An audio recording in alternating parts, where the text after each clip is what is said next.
जय जय माई की।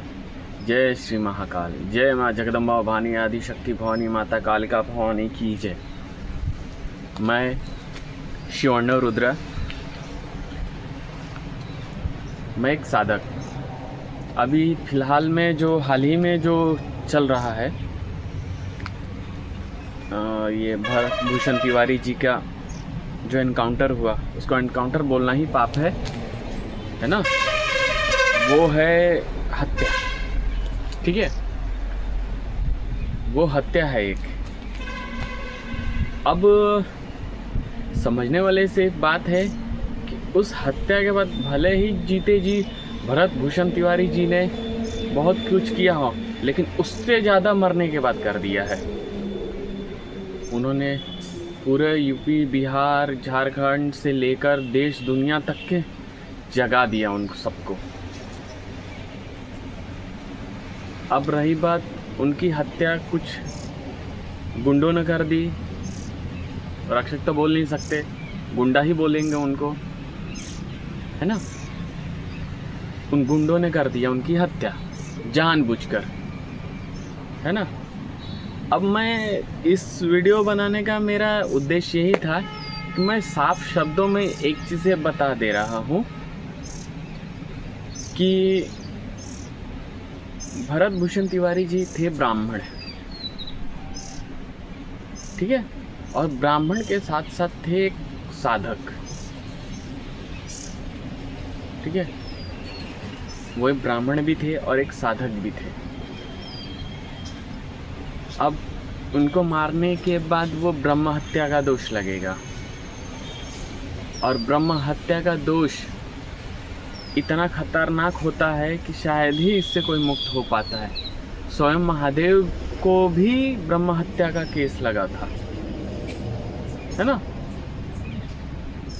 ब्रह्मा जी की एक सर उन्होंने अपने नाखून से काट दिया था, उन्हें भी ब्रह्म दोष लगा था, ब्रह्म हत्या दोष लगा था।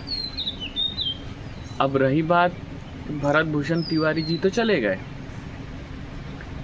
पर लाखों लोगों के दिलों में जिंदा होके चले गए। कई ऐसे भरत भूषण तिवारी तैयार करके चले गए।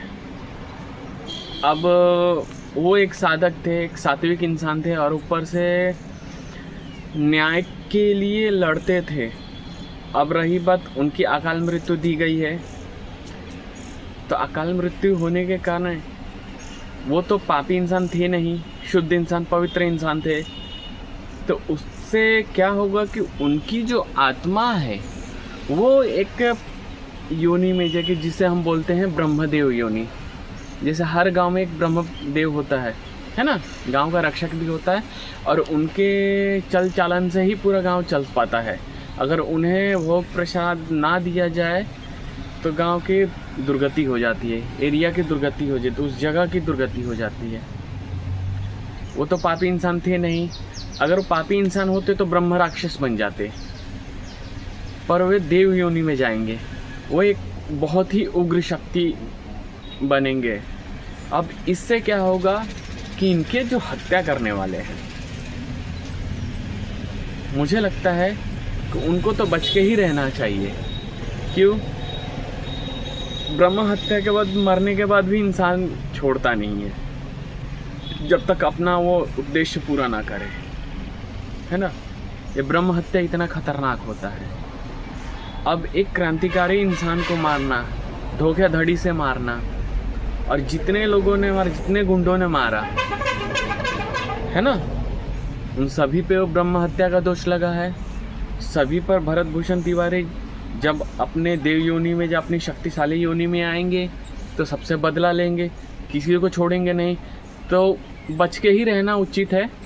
अब बचना तो क्या है, यहाँ अगर बाहर भौतिक जीवन में समाज उनको ले रहा है, और आध्यात्मिक जीवन में जाएंगे, सूक्ष्म जगत में जाएंगे, तो खुद उनकी चेतना, उनकी शक्ति, उनकी आत्मा ही ले लेगी।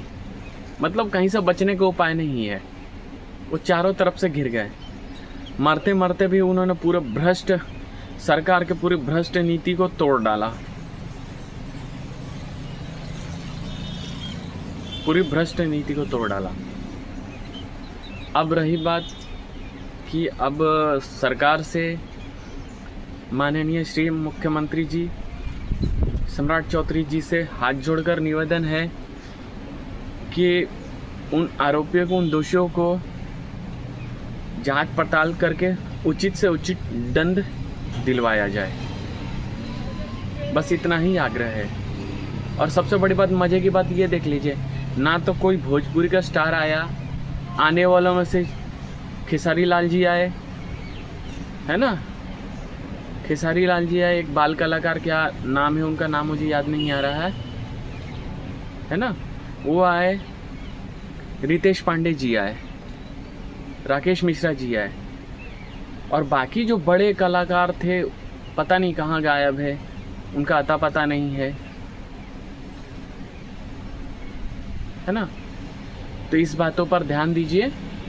और सम्राट चौधरी जी, आपसे हाथ जोड़कर विनती है कि आप इस मामले में एक्शन लीजिए और भरत भूषण तिवारी जी को न्याय दिलवाइए। भले ही उन्होंने बंदूक उठाया हो, कुछ भी किया हो, वो जांच का विषय है। जब जांच का विषय में आप करवाएंगे, जो निकलेगा आप उसका उचित दंड दिलवाइए, तभी आपकी जय जयकार हो जाएगी। आज पूरा जनता आक्रोश में है ना, लेकिन जब आप इस निर्णय को ले लेंगे ना, तो आप कई जन्मों तक, कई युगों तक आपको याद किया जाएगा कि हाँ, हमारे सीएम महाराज थे जिन्होंने यह कार्य करके दिखाया, आरोपियों को तुरंत दंड दिलवाया। बस इतना ही आग्रह है। जय माता दी। और भरत भूषण भैया को सत सत नमन, उनकी आत्मा को शांति दे।